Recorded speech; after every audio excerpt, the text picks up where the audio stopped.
قلائد الجواہر میں شریف نامی ایک شخص کا واقعہ بیان ہوا جو 14 اونٹ شکر کے لاد کر جنگل سے گزر رہا تھا کہ ایک بیابان میں اس کے 4 اونٹ گم ہو گئے۔ بہت تلاش کرنے کے باوجود جب اونٹ نہ ملے تو اسے غوث اعظم شیخ عبد القادر جیلانی کا فرمان یاد آیا کہ جب بھی تمہیں کوئی پریشانی ہو میرا نام پکارنا، وہ پریشانی دور ہو جائے گی۔ اس نے فوراً کہا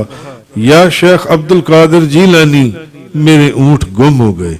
اس کا ابھی یہ کہنا تھا، اور یہ قلائد الجواہر کے اندر یہ واقعہ لکھا ہوا ہے، اس کا ابھی یہ کہنا تھا کہ اسی وقت دور ٹیلے پر سفید لباس پہنے کوئی شخص اس کو نظر آیا جو اس کو اپنی طرف بلا رہا تھا کہ ادھر آ جاؤ۔ تو وہ شخص جب ادھر کو چلا اور وہاں پہنچا اس ٹیلے کے پاس تو اب اس کو وہاں وہ بندہ نہ ملا، مگر اس ٹیلے کے دوسری طرف اس کو اپنے 4 اونٹ مل گئے۔